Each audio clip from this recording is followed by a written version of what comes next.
विठ्ठल केशवा रामकृष्ण हरी विठ्ठल केशवा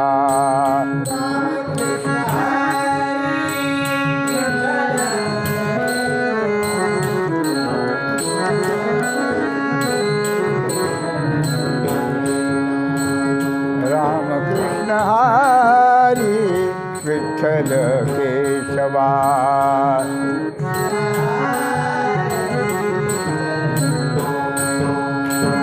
रामकृष्ण हरी विठ्ठल केशवा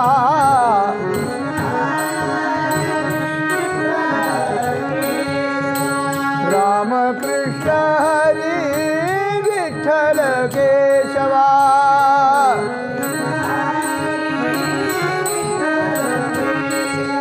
रामकृष्ण हरी विठ्ठल केशवा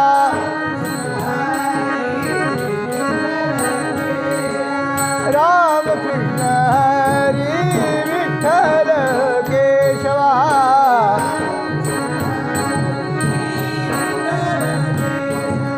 रामकृष्ण हरी विठ्ठल केशवा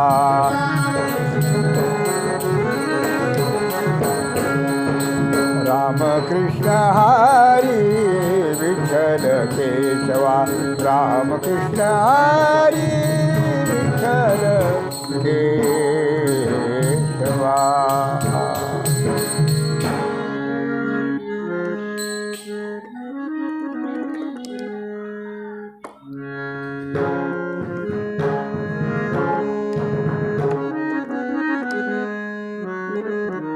लगे मायेशी बाळ निर्वावे न लगे मायेशी बाळ निर्वावे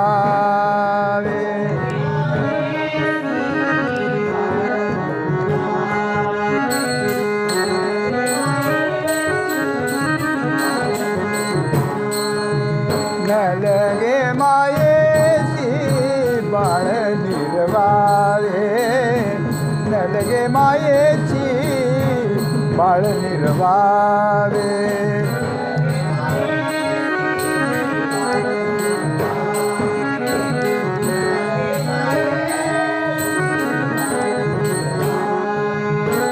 आपुल्या स्वभावे ओढे त्याशी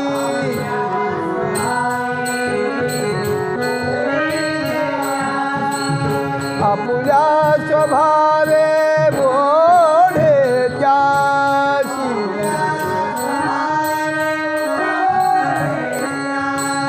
आपुल्या स्वभावे ओढे त्याशी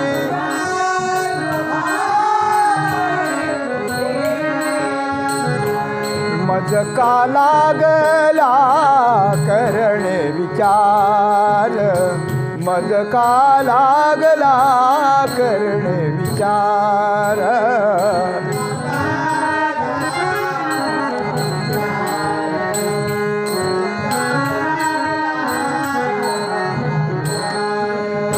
ज्याचा जार भार त्याचे माथा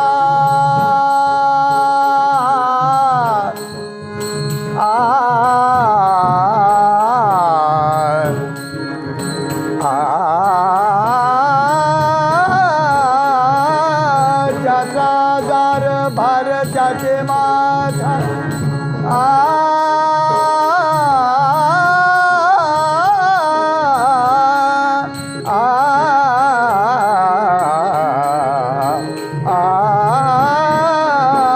ज्याचा जार भार त्याचे माथा ज्याचा जार भार त्याचे माथा मज का लागला करणे विचार मज का लागला करणे विचार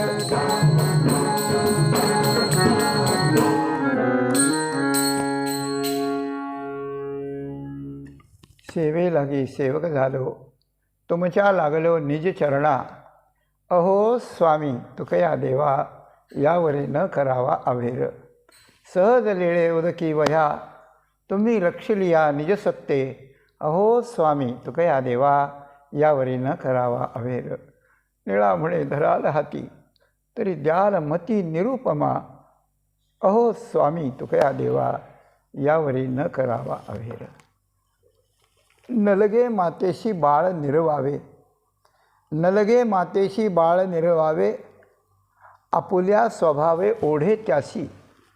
मज का लागला करणे विचार ज्याचा जार भार त्याचे माथा. गोड धड त्यासी ठेवी न मागता. गोड धड त्यासी ठेवी न मागता समाधान चित्ता. समाधान खाता नेदी मना. समाधान खाता नेदी मना. खेळता गुंतले उमगुनी आणि. खेळता गुंतले उमगुनी आणि बैसवनी स्तनी लावी बळे. बैसवनी स्तनी लावी बळे. त्याच्या दुःखे पडे आपणा खापरी. त्याच्या दुःखे पडे आपणा खापरी. लाही तळीवरी होय जैसी. मज का लागला करणे विचार ज्याचा जार भार त्याचे माथा. तुका म्हणे देह विसरे आपुला. तुका म्हणे देह विसरे आपुला. आघात ते त्याला लागू नेदी. मजका लागला करणे विचार ज्याचा जार भार त्याचे माथा. जगद्गुरू संतश्रेष्ठ श्री तुकाराम महाराजांच्या अभंगगाथेतील क्रमाने आलेला 846 काय 847 क्रमांकाचा अभंग आहे. आणि या अभंगात तुकाराम महाराजांनी भगवंताच्या कर्तृत्वाबद्दल, भगवंताच्या उपकाराबद्दल, भगवंताच्या वात्सल्याबद्दल, भगवंताच्या सद्गुणांच्याबद्दल आई नावाच्या वात्सल्यमयी माऊलीचं एक शब्दचित्र आपल्यापुढे ठेवलं आहे. आई कशी असते. प्रत्येक माणूस आई विना जन्मालाच येत नाही. एक गोष्ट, आई विना जन्माला येत नसते. फार थोडे दुर्दैवी लोक असतात की जन्माला आला की आई जगाचा निरोप घेते. पण प्रत्येकाला आईचं वात्सल्य मिळतं आणि आईच्या वात्सल्यावर संपूर्ण जीवनभर माणूस यशस्वी जीवन जगू शकतो. त्याला सगळ्याचं मूळ आईचं वात्सल्य असतं. माणसं विसरतात, आईला कृतज्ञ होतात, कृतज्ञता सोडून देतात. परंतु तिचं करणं, तिचं मानणं, तिचं विचार करणं हे सगळंच बाळाच्या विषयी जगाच्या वेगळं असतं. म्हणून परमार्थाच्या प्रांगणात भगवंताचं मोठेपण, भगवंताचं वात्सल्य, भगवंताचं भक्ताबद्दलचं मत हे किती सांगितलं तरी सांगता येणार नाही. आणि किती सांगितलं, प्रतिभेनं सांगितलं, शास्त्रशुद्ध पद्धतीनं सांगितलं, अनुभवानं सांगितलं तरी सामान्य माणसाची कल्पनाशक्ती तिथपर्यंत जाऊ शकत नाही. याला एकच उपाय संतांना सापडतो की व्यवहारातलं एक अजाण बालक, पण अनन्य बालक आणि त्याच्यावर वात्सल्याची पाखर केलेली मातृभावना, या दोन गोष्टींचंच उदाहरण देता येतं. आणि या दोन गोष्टी जर आपण नीट ध्यानात घेतल्या, या आपल्या अनुभवाच्या आहेत ह्या सामान्य माणसाच्या. आईचं प्रेम सामान्य त्यावेळेला जरी कळत नसलं ना तरी ते अनुभवाचं असतं. आणि पुढे पुढे थोडा कमी होत गेलेला का अनुभव होईना, पण तो त्याच्या लक्षात असतो. ते जर आपण नीट लक्षात घेतलं, आईचं महत्त्व जाणलं, आईची कृतज्ञता पाळली, तिच्या मनासारखं करून तिची सेवा केली जीवनभर, आणि हा सगळाची सगळा ट्रॅक बदलून हे सगळंची सगळं परमेश्वराकडे लावलं आणि परमेश्वर आईची सेवा जशी केली तशी परमेश्वराची जर आपण करू लागलो तर परमेश्वर प्राप्ती करता माणसाला परमार्थ म्हणून वेगळं काहीही करावं लागणार नाही. हा या अभंगाचा बेस आहे. अभंगाचा बेस हा आहे. आईचं सहज वात्सल्य. पण बाळ झाल्यानंतर, आपण बाळ बनल्यानंतर आईचं सहज वात्सल्य म्हणजेच परमेश्वराचं वात्सल्य आहे, हा मुद्दा आहे यात, हा मुद्दा आहे. आणि या मुद्द्याचा आरंभ तुकाराम महाराज असं करतात की न लगे मायेशी बाळ निर्वावे, आपुल्या स्वभावे ओढे त्यासी. आपुल्या स्वभावे ओढे त्यासी. आपला मुलगा दुसऱ्याकडे जर शिकवायला ठेवायचा असला तर आई वडिलांचा जीव थोडा थोडा होतो, पण ठेवल्याशिवाय नाईलाज होतो. मग दोघंही त्याला घेऊन जातात आणि ज्यांच्याकडे ठेवावं ते कोण गुरुजी वगैरे असतील, व्यवस्थापक असतील, गुरुजी असतील किंवा मुख्य तिथले जे असतील त्यांना ते म्हणतात की बाळ जरा हट्टी आहे बरं, किंवा फार संकोच करणार आहे बरं, त्याच्याकडे लक्ष राहू द्या. आता तुम्हीच त्याचे आईबाप आहात. डोळ्यात पाणी आणलं जातं, हृदय गलबलून जातं आईवडिलांचं दोघांचे त्याला त्या गुरुजीकडे निरविताना. त्यांनाही अनुभव असतो, स्वतःचा असतो, त्यांच्या बाळाचा असतो, त्यांचं बाळ दुसरीकडे ठेवायचं त्यांचाही असतो. तेही तितकेच भावुक होऊन म्हणतात तुम्ही काही काळजी करू नका, आमच्यावर सोडा, आता आम्ही त्याचे आईबाप आहोत, तुम्ही काही काळजी करायची नाही. ते तुम्हाला फोनवर बोलेल आणि तेव्हा जे सांगेल ते तुम्ही ऐका. मग थोडा धीर येतो. पण परत निघाल्यावर राहून राहून राहून राहून त्याचे आठवण येते. वडिलांपेक्षा आईला जास्त येते. नुसती आठवण आली की डोळ्याला टचकन पाणी येतं की बाळ कसं असेल, बाळाला काय करावं असेल, कसं असेल. इतक्या अदबीनं आणि इतक्या गयावया करून निरविलेलं बाळ सुद्धा सुखी आहे का नाही हे त्या ठिकाणी म्हणावं लागतं, चिंतन केलं जातं. अशी गोष्ट आहे. बाळ निरविणे म्हणजे त्याच्या सांभाळी घालणे, हे तुम्ही सांभाळा बरं का आमचं. असं तुकाराम महाराजांनी पहिल्या चरणात एक प्रश्न मांडलाय आपल्याला, न लगे मायेशी बाळ निर्वावे. ते बाळ आईच्या कोणी स्वाधीन करून घेतलं असतं का की हे बाळ तुला सांभाळायचं आहे, आता हे बाळ तू सांभाळ, अशी गोष्ट आहे. एका आईचं बाळ दुसऱ्या बाईला जर सांभाळायला द्यायचं असलं तरी ती सांभाळ सांभाळ अशा प्रकारचं म्हणते बरं का, म्हणते. पण किती सांभाळ म्हटली तरी तिचं लेकरू माझ्याकडे सांभाळायला आहे असं जिला कळतं, तिच्यातून तिच्यात फरक पडतो. ती किती सांगू द्या, किती मोबदला देऊ द्या, पण माझं बाळ माझं आणि हिचं माझ्याकडे सांभाळायला आणलेलं आहे याच्यात फरक पडतो.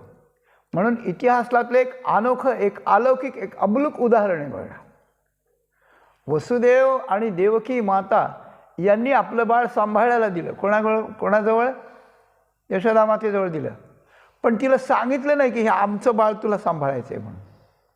आणि भगवंताने त्यांना तसं करू दिलं नाही, कारण यांची तपश्चर्या जन्म त्याने घ्यावा एवढीच होती आणि यांची तपश्चर्या त्याला सांभाळावं एवढीच होती. आणि त्या दोघांचं कॉम्बिनेशन इथं होतं.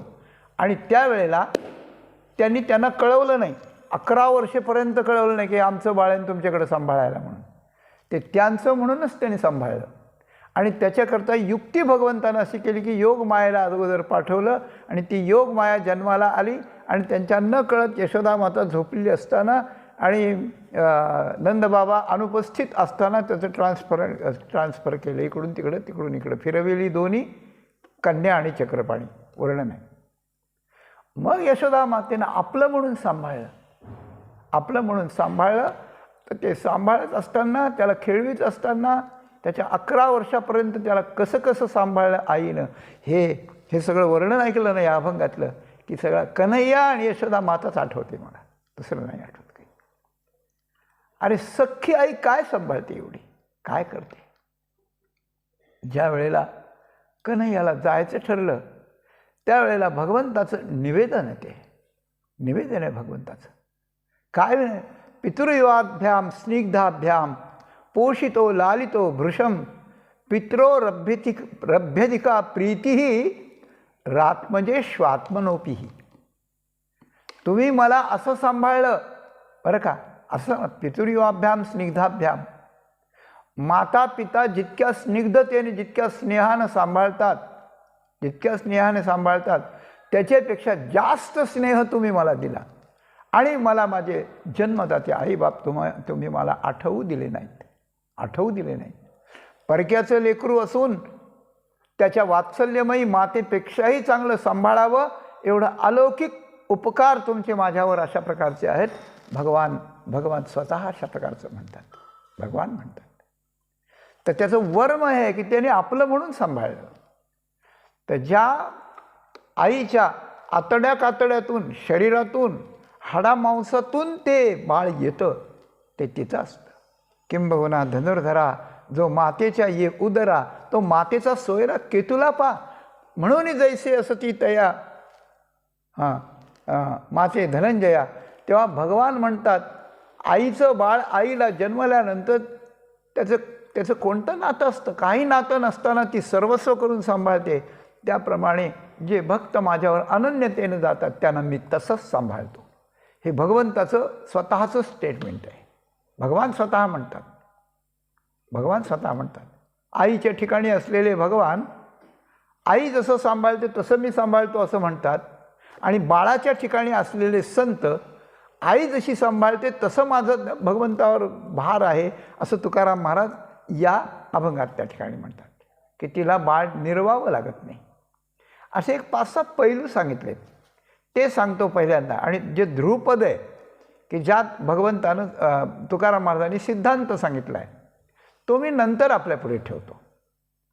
तर पहिली गोष्ट आहे की आईचं स्वाभाविक प्रेम त्याच्यावर असतं आणि ते प्रेम आईला मुलाकडे, बाळाकडे सतत ओढीत असतं. हे तिला निर्माण होतं. आणि हे तिला निर्माण होण्याला त्याचं काही तिने ट्रेनिंग घेतलेलं नसतं की बाळावर प्रेम कसं करायचं आहे, ट्रेनिंग घेतलेलं नसतं. हां, काही बारकावे आई सांगते तिला बाळ झाल्यावर, त्याला असं होतं, त्याला तसं होतं, त्याला मूडशी होईल बरं का, तू हे खाऊ नको, तू ते खाऊ नको. पण त्याच्यावर तू प्रेम केलं पाहिजेस असं सांगण्याची गरज नसते. ते तू नीट सांभाळ अशी सांगण्याची गरज नसते. तिच्या स्वभावताच ते प्रेम होतं. आणि ते प्रेम तिच्या स्वभावता कोण देतं हा मुद्दा आहे. पण हा अगदी गुप्त मुद्दा आहे आणि हा शेवटी उपस्थित करण्याचा मुद्दा आहे. कारण या मुद्द्यातूनच आपल्याला तुकाराम महाराजांनी सांगितलेल्या सिद्धांताकडं, या दृष्टांताच्या पैलूतून आपल्याला जाता येतं. थोडंसं कृपा करून बारकावे नाही का. तर ती आई त्याच्याकरता काय काय करते याचे प्रकार आहेत. हे पहिला प्रकार आहे की तिला कोणी त्याला निर्वावं लागत नाही की हे सांभाळ तू असं म्हणावं लागत नाही. आपल्या स्वभावानंच प्रेम तिला निर्माण होतं आणि ती त्याच्याकडे ओढली जाते, ती त्याला सांभाळते. एक. तिसऱ्या चरणात महाराज म्हणतात की गोडधड त्यासी ठेवी न सांगता. प्रत्येक गोष्ट जर आली, लहान मूल असलं, थोडं मोठं झालं. आता हे जे आईच्या आणि मुलाच्या संबंधातले तिच्या प्रेमाचे दाखले तुकाराम महाराजांनी दिलेत ना, ते असे क्रमानं दिलेले आहेत, क्रमानं दिलेत. आधी बाळ नुसतं पोटात असतं किंवा जन्माला येतं, त्याला काही कळत नाही, तो गोळा असतो. त्यावेळेला त्याची क्रिया नसते आणि प्रतिक्रिया नसते, नुसतं आपलं बघत शून्यात काहीतरी. मग हळूहळू आई ओळखायला लागतं नंतर. पण तर त्यावेळेला स्वाभाविक प्रेमानं ही त्याला सांभाळते. मग पुढे काय होतं, मग ते थोडं मोठं होतं, ते रांगायला लागतं, बसायला लागतं, ते खायला प्यायला लागतं. दूध तर पितच, पण दुसरं काही खायला प्यायला लागतं. मग दुसरं काही खायला प्यायला ते लागतं. म्हणजे ते थोडं मोठं झाल्यानंतर त्या आईचं प्रेम थोड्याशा बदलानं त्याच्यावरती प्रेम करायला लागते. गोडधड त्याशी ठेवी न मागता. काही घरात गोड आणलं, काही घरात लाडू, जिलबी, पेढे असं काहीतरी केलं किंवा बाहेरून आणलं. तर आणल्यानंतर माझ्या बाळाला हे राहिलं पाहिजे की मोठी जी बाळं असतात ना, तिची मोठी झालेली, ते जरा लबाड असतात. आईने ठेवलं की खाऊन टाकतात, आईच्या हातातून घेऊन खाऊन टाकतात. म्हणून ती आई काय करते की ते खायची वस्तू आली की आल्यानंतर पोरांचा डोळा चुकवून त्याला म्हणते, ए तो मोबाईल आण रे, तो मोबाईल आण.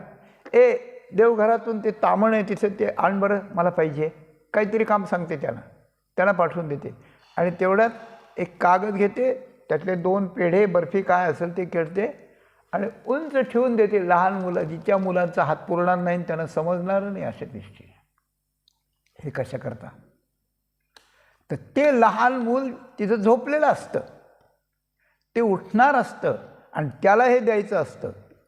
हे लबाड यांच्या हातात पडलं की खाऊन फस्त करतात. यांना लहान मुलाचं त्याला ठेवायचं आहे तर काहीच नसतं, आणि ते आईलाही खाऊ देत नाहीत, स्वतः खाऊन टाकतात ते. अशामुळे त्यांच्या तावडीतून ते खाण्याचा पदार्थ ती लपवून ठेवते. कुणासाठी? छोट्या बाळासाठी. तुकाराम महाराजांनी एक मुद्दा मांडला आहे, न मागता. बरं का, गोडधड त्याशी ठेवी न मागता. त्यांनी मागितलेलं नसतं. यांना मागितलेलं असून त्यांना देत नाही सगळं, आणि त्यांनी न मागता त्याच्याकरता ठेवते. याचा अर्थ असा की झोपलेलं बाळसुद्धा तिच्या मेमरीमध्ये, तिच्या स्मृतीमध्ये झोपलेलं बाळसुद्धा प्रेमाच्या वात्सल्यात गुंडाळलेलं आत हृदयात असतं. अशी गोष्ट आहे. इतकी ती त्याच्यावर जागरूक. ते असताना लक्ष ठेवणं एक आहे, नसताना लक्ष ठेवणं एक आहे. हा मुद्दा आहे यात. ते नसताना त्याच्यावर लक्ष ठेवते. मग बाळ अजून थोडं मोठं होतं. तुकाराम महाराजांचा तिसरा मुद्दा. थोडं मोठं होतं आणि काय करायला लागतं? खेळायला जातं. मग त्याला खेळायची रुची लागते. पहिल्यांदा गोळा असतं, मग जरा बसायला रांगायला लागतं, खाय प्यायला लागतं. मग तेव्हा त्याच्या खाण्यापिण्याची काळजी, बाहेरच्या खाण्यापिण्याची लागते. स्तनपान तर असतं. त्याच्यापासून मोठं झाल्यानंतर थोडं खेळायला जातं. अगदी चालतं, अंगणात खेळतं इकडं तिकडं, आणि खेळात ते गुंततं. त्यावेळेला त्याच्या तहान भुकेची त्याला आठवण राहत नसते. येडच असतं ते. पण त्याची तहान हिला लागत असते आणि त्याची भूक हिला लागत असते. ज्ञानेश्वर माऊलींनी म्हटलं आहे, काय, तयाची भूक ती मायेशीची लागे, एरवी ते शब्दे काय सांगे, मग स्तन्य दे येरी. लहान मूल ज्याला बोलता येत नाही ते शब्दानं सांगतं का की आई मला जेवायला दे, आणि मग ती त्याला स्तन देते भूक लागल्यानंतर? नाही, त्याची भूक तिला लागत असते. ज्या वेळेला दोन जीव एकमेकाशी अनन्य असतात त्यावेळेला एका जीवाच्या अंतःकरणात निर्माण झालेली भावना दुसऱ्याच्या अंतःकरणात त्या ठिकाणी त्या सम्यक अवस्थेनं त्या ठिकाणी निर्माण होते. अशी गोष्ट आहे. एका मोबाईलमध्ये नंबर दाबला तर तो ज्या मोबाईलचा नंबर आहे तिथे रिंग वाजते. हे जसं असतं त्याप्रमाणे अंतःकरणाचे धागे अशा प्रकारचे असतात. विज्ञानाचा जसा सिद्धांत आहे तसाच हा वात्सल्य प्रेमाचा पण भक्तिप्रेमात वात्सल्याचा सिद्धांत आहे.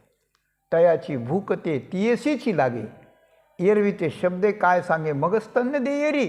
नाही, तर त्याच्या अंतःकरणात भूक लागलेली असते, ती त्यालाही समजलेली नसते.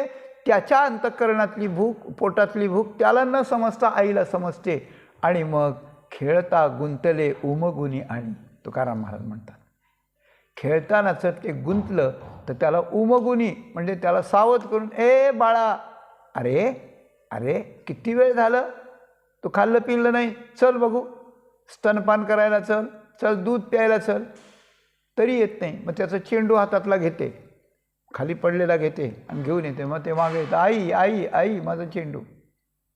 मग ती आलते. खेळता गुंतले उमगुनी आणि, बैसवूनी स्तनी लावी बळे. तरी त्याला भूक आठवत नाही, पण त्याला बसून स्तना लावते, आणि ते जेव्हा पूर्ण पितं तेव्हा हिला समाधान वाटतं. बरं का. त्या तिसऱ्या चरणात म्हणलं ना, खाता समाधान नेदी मना. मी राहिलो सांगायला, सॉरी बरं, की काय, ठेवी न मागता, गोड धड त्याशी ठेवी न मागता ती ठेवून देते, आणि मुलांना देते. काय द्यायचं ते, तिलाही खाते. पण तिलाही वाटतं आता एखादा पेढा खाऊन टाकावं, आपला कुठं ठेवीत बसवत, त्याचं ठेव. पण आपल्याला असलेला पेढा खाताना त्याच्या नावाचं जरी ठेवलेलं असलं तरी ते झोपलंय, आता त्याच्या वाचून मी खाते, एवढंही तिला खपत नाही. खाता समाधान नेदी मना. अशी तुकाराम महाराजांनी फार बारीक चिंतन केलं याच्यावर. खेळताना गुंतलं त्याला नाही कळलं, उमगून आणते आणि बैसवून स्तनी लावी बळे. त्या लहान मुलाला मागे पुढे तळहाताचा दिवा आणि काय, नेत्राचा दिवा आणि तळहाताचा पाळणा करून ती त्याला सांभाळते. आणि कधी जर ते आजारी पडलं, कधी त्याला काही दुःख झालं, कधी ते जर पडलं कुठे, तर त्या बाळकाला जितक्या वेदना होतात शारीरिक, त्याच्यापेक्षा जास्त वेदना हिला मनाला होतात. हां, दुःखे पीडिता पडे, दुःखे पीडिता पडे खापरी आपणा खापरी, दुःखे पीडिता पडे आपणा खापरी, लाही तळी वरी होय जैसी. तुकाराम महाराजांनी हा दृष्टांत दिला की त्याला जर दुःखानं काही पीडा व्हायला लागली तर ती आपण आजारी पडते, तिला कसकसी येते, तिला फार वाईट वाटतं आणि तिची अवस्था लाह्या भाजण्याचं जे खापर असतं ते गरम झाल्यानंतर त्याच्यावर ओली ज्वारी टाकल्यानंतर त्याच्या तशा फडकन फुटून असे खालीवर खालीवर खालीवर अशा त्या लाह्या होतात. सगळ्या लाह्या अशा तडफड तडफड तडफड करताना दिसतात. तर त्या लाहीची खापरी, लाही जीवा खापरी तडफडी असं म्हटलं बरं का, असं म्हटलं. तर तुकाराम महाराजांनी एक म्हटलं की माझी तुझ्या वाचून देवा खापरात लाही जशी तडफड करते तशी माझी अवस्था, लाही जीवा खापरी तडफडी. तेव्हा अशा प्रकारची तिची अवस्था होते, म्हणजे त्याच्या दुःखात तिची अवस्था होते. त्याच्या बालपणात तिचं प्रेम उचंबळून येतं, त्याच्या अडचणीत ती सगळं ओढवून सगळं करते. हे 1, 3, 4 आणि 5 या 4 चरणात तुकाराम महाराजांनी कोणीही न सांगता आपल्या स्वाभाविक प्रेमानं आई आपल्या अनन्य बालकाच्या बदलत्या अवस्थानुसार त्यांना कशी कशी प्रतिक्रिया देते यावरून तिचं निरपेक्ष वात्सल्य प्रकट होतं. आणि तुकाराम महाराजांनी शेवटी एक याच्याहीपेक्षा खास बात सांगितली.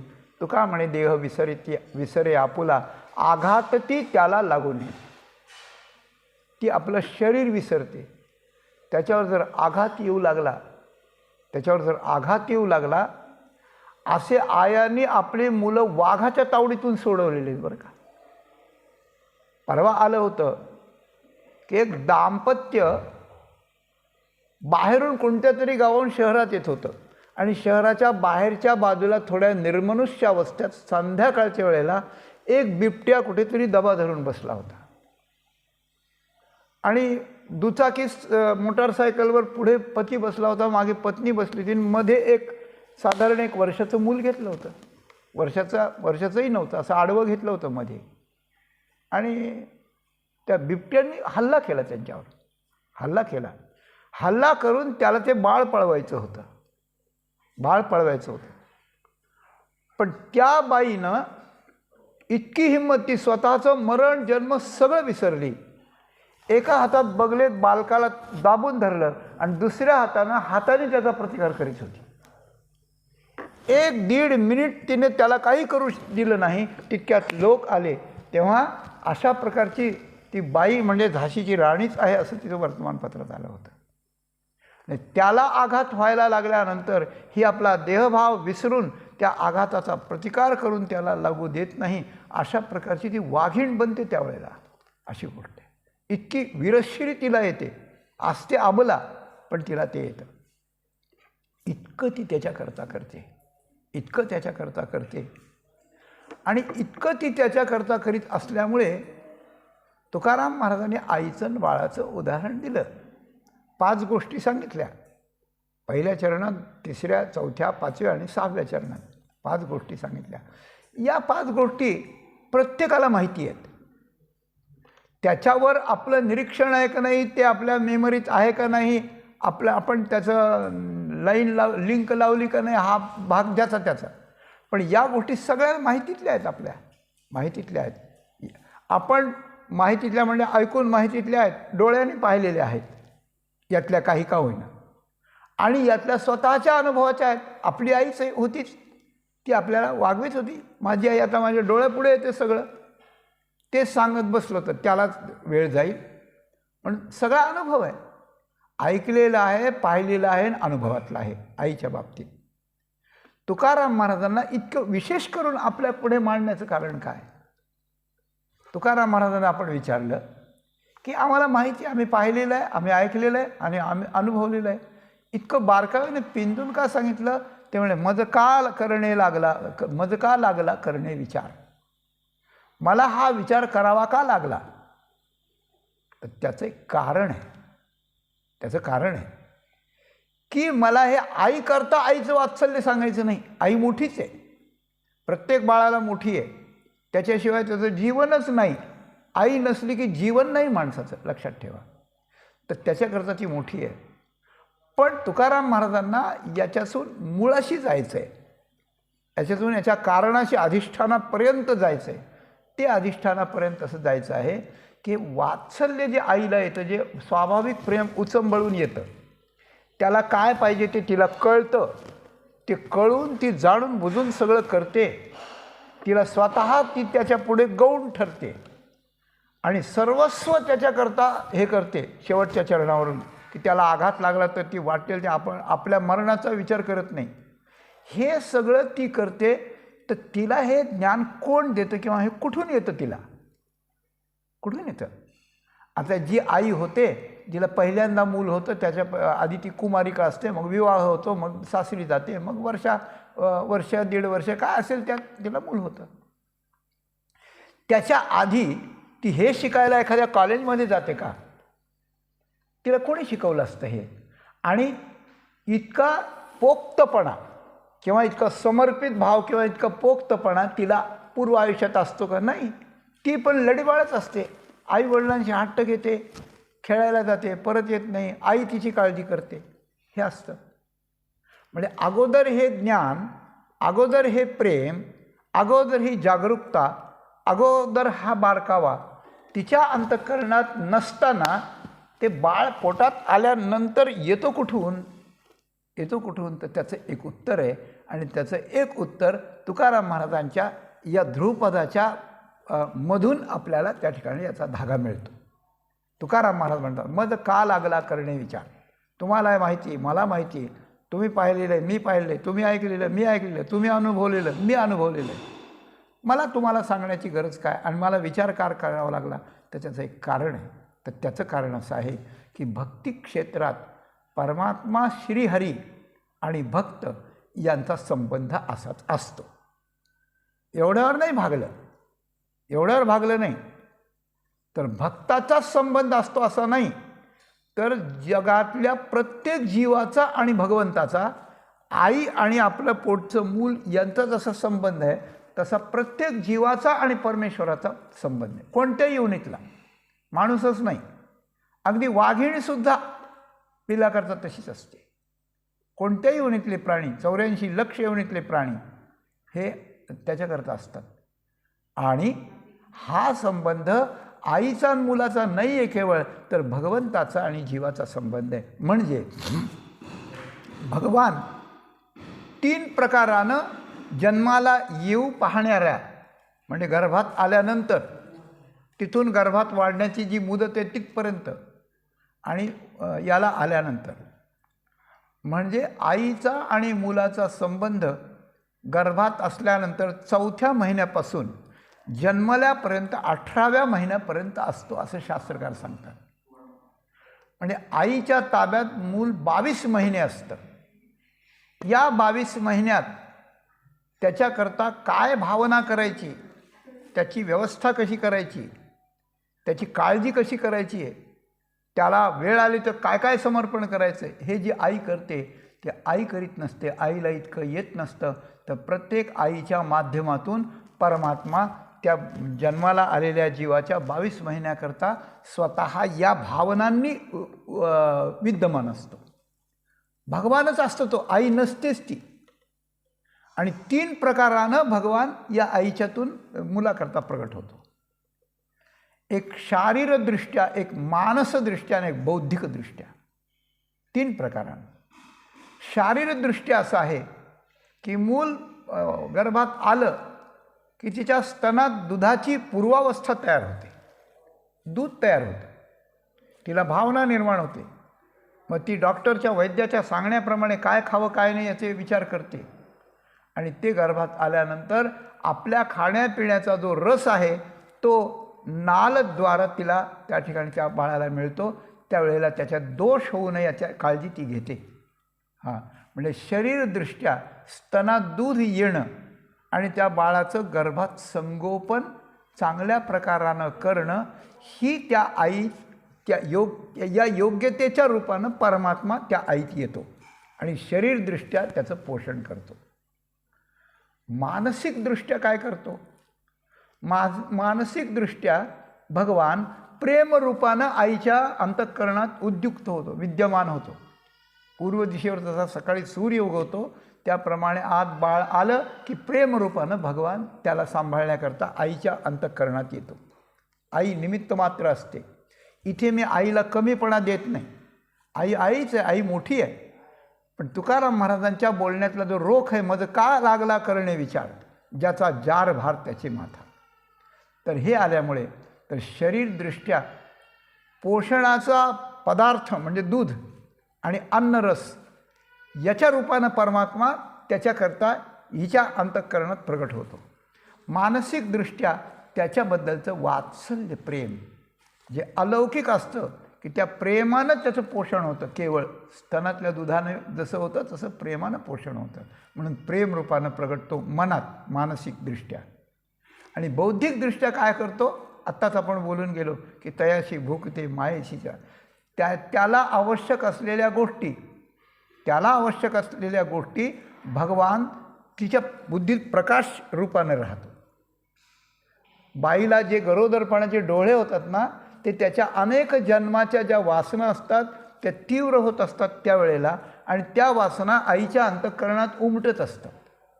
गर्भाचे आवडी काय? मातेचा डोहळा तेथील ते कळा तेथे बिंबे.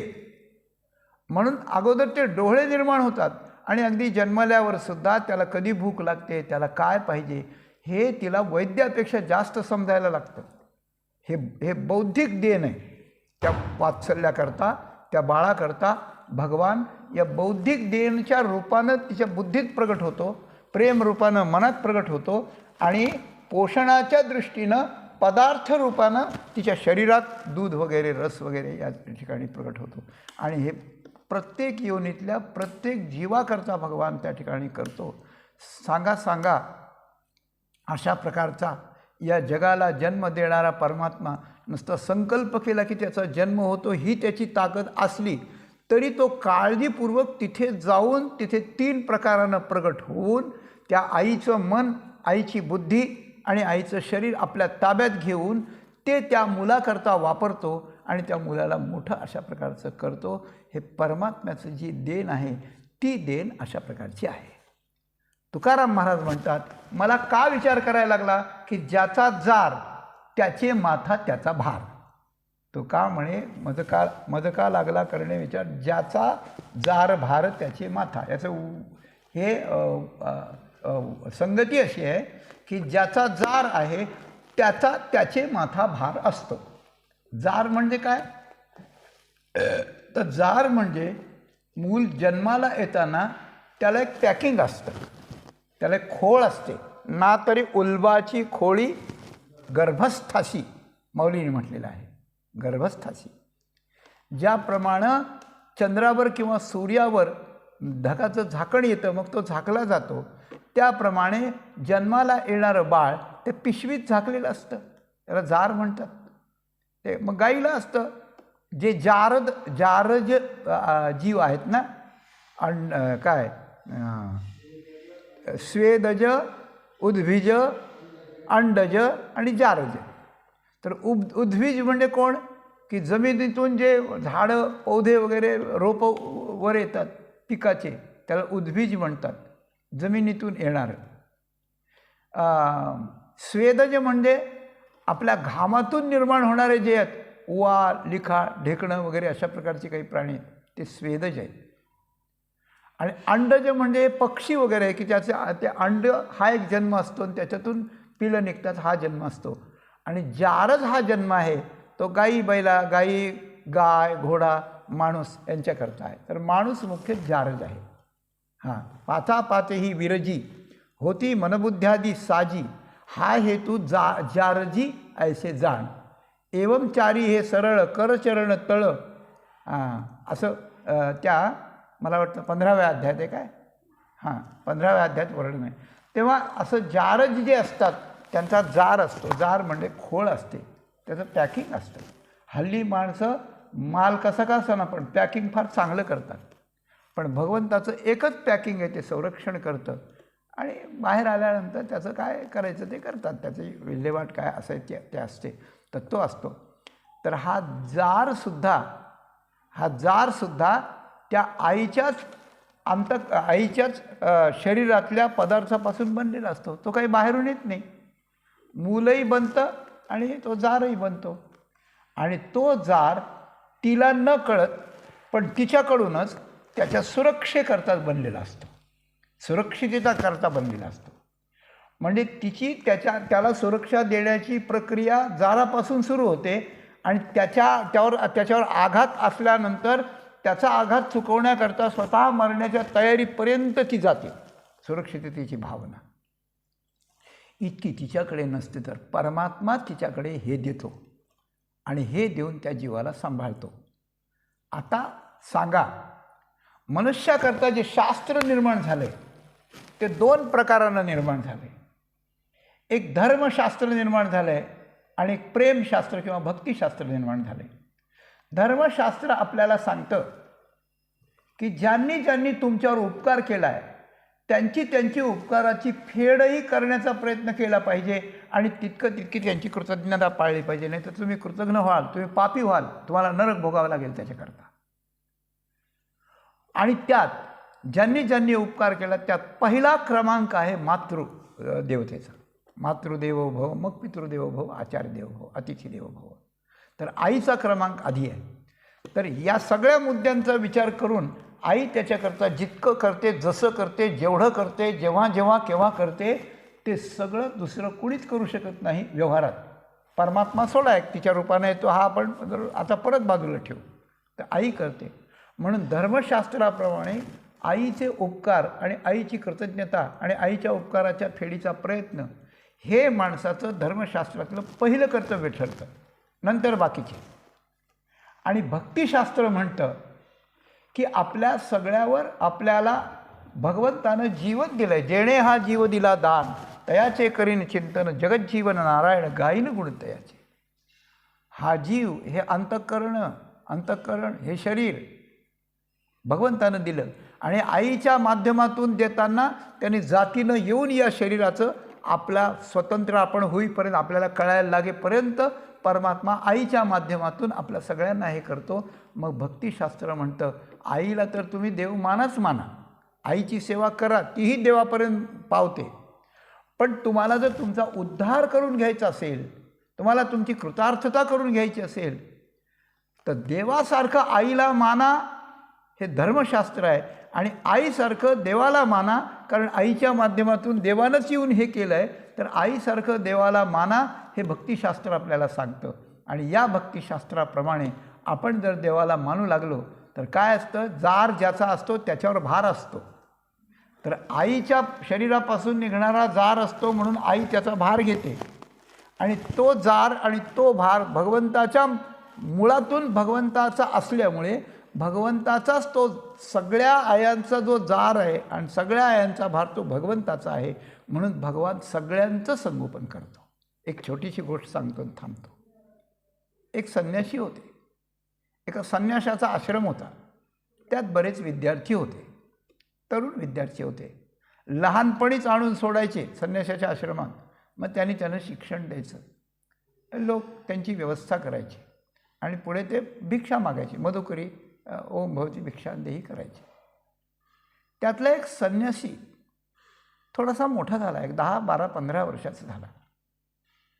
आणि त्याला म्हणलं की आज तू जा भिक्षा मागायला, जातोस का? जातो म्हणे. मग तो गेला.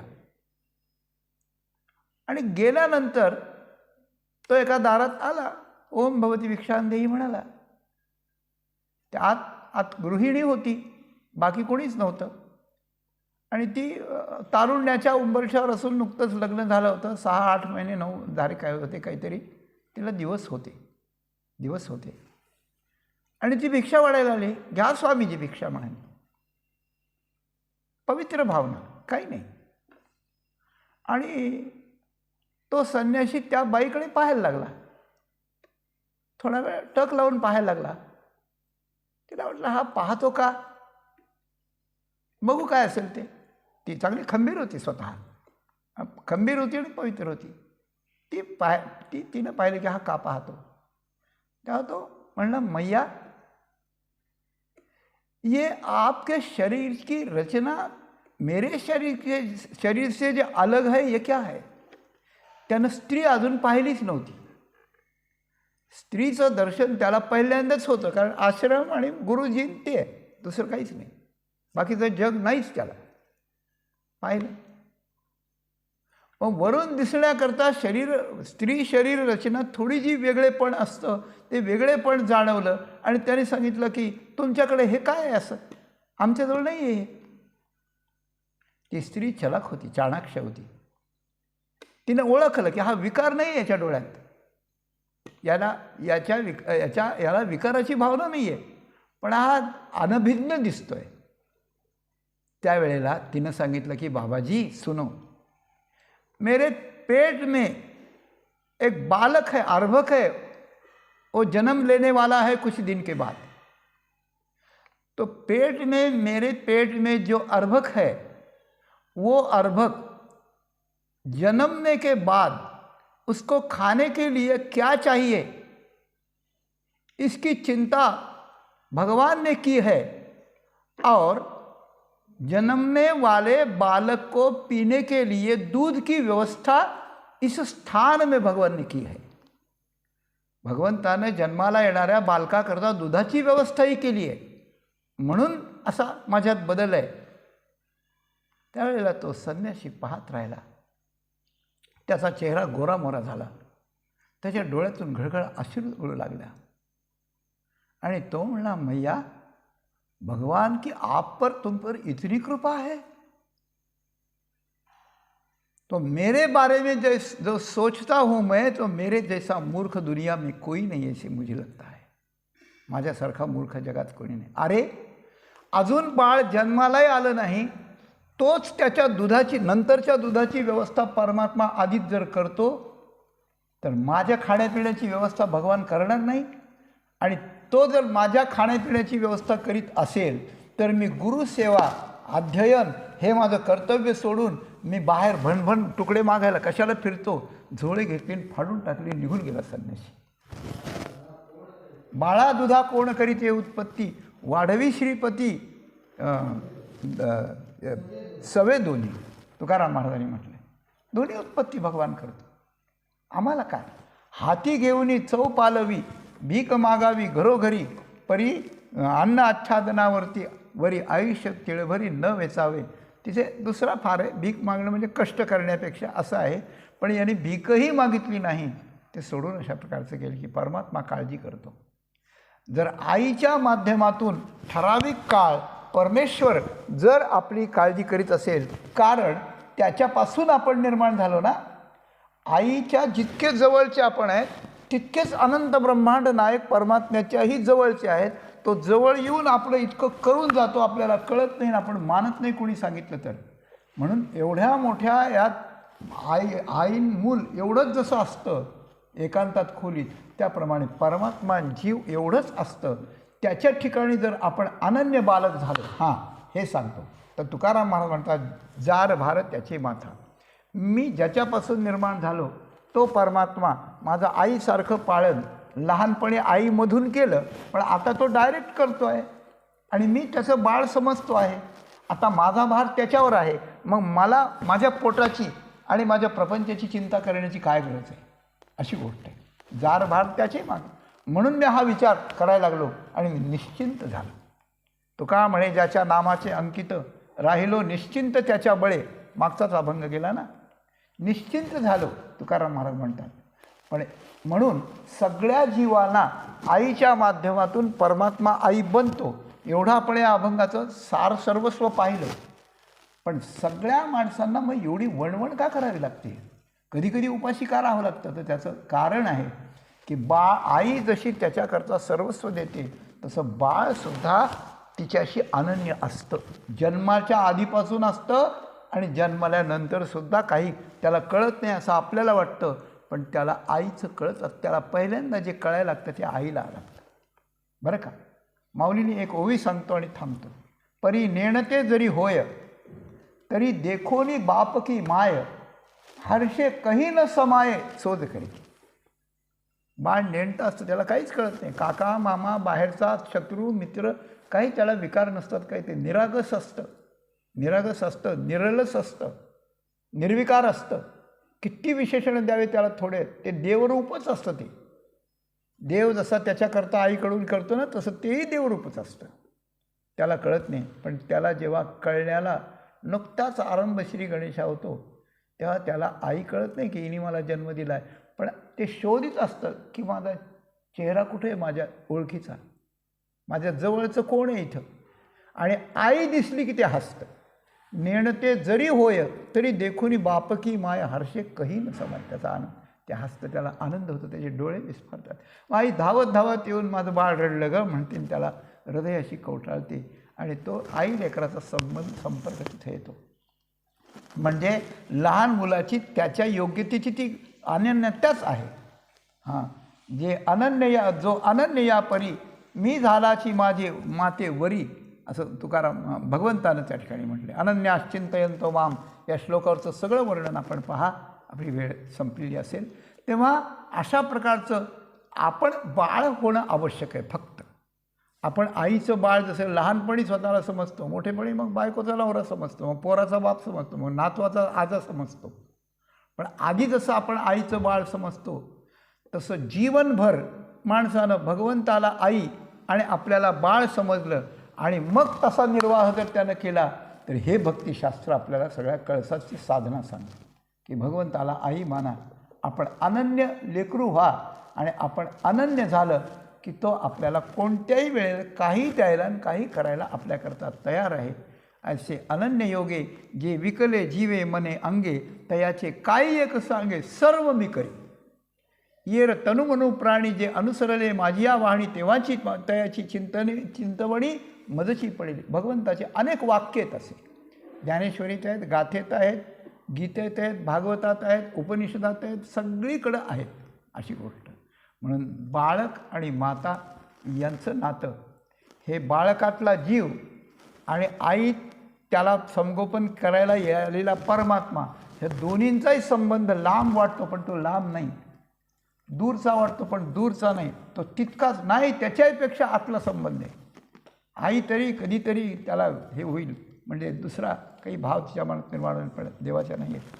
अशा प्रकारचं हे जे नातं आहे ते आईच्या अंतःकरणात असलेलं सहज वात्सल्य आणि त्या वात्सल्याची जीवनभर देवाच्या माध्यमातून असलेलं, देवाच्याकडून असलेलं आणि जीवनभर त्याची प्रतिती घेऊन कृतार्थ होण्याकरता बाळकाच्याकडे मोठं झाल्यावर का होईना पण भगवंताकडे मातृभावनेनं पाहणं आणि त्याप्रमाणे निर्वाह आणि व्यवहार करणं हे त्याचं कर्तव्य. या दोन गोष्टी यात प्रतिपादिल्या आहेत.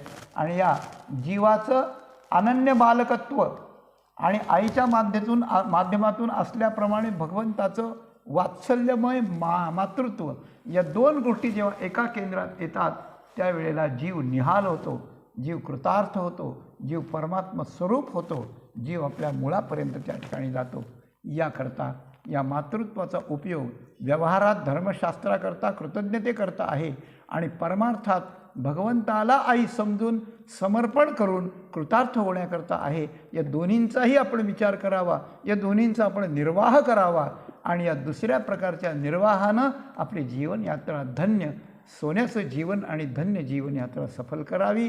हा तुकाराम महाराजांचा संदेश आपल्यापुढे ठेवून झालेली सेवा आपल्या सद्गुरूंच्या चरणी समर्पण करून इथेच त्या ठिकाणी आपण थांबूया. धन्यवाद.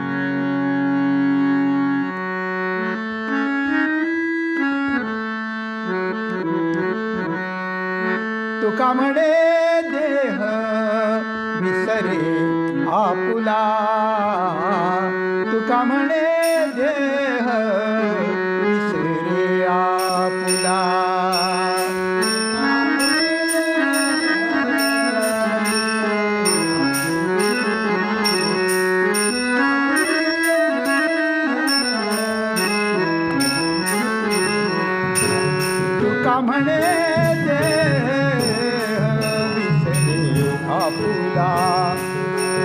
म्हणे जे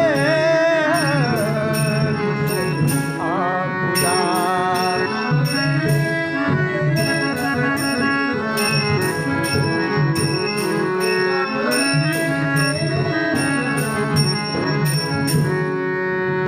आघात तो त्याला लागून दी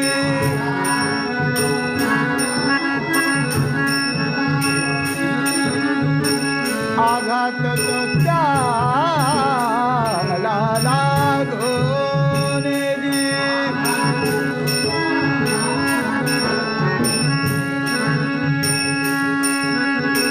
मज का करणे लागला विचार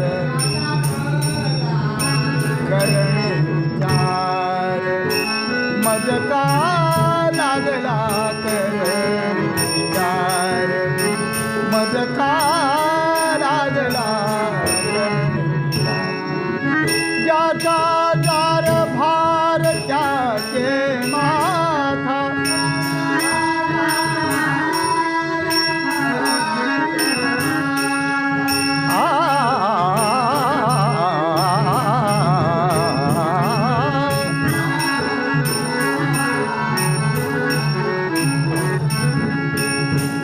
दार भार त्याचे माथा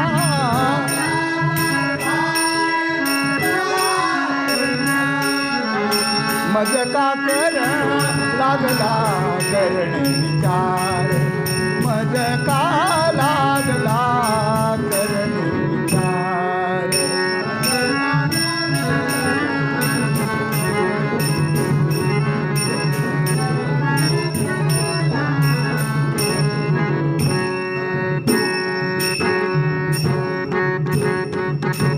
तुकाराम तुकाराम तुकाराम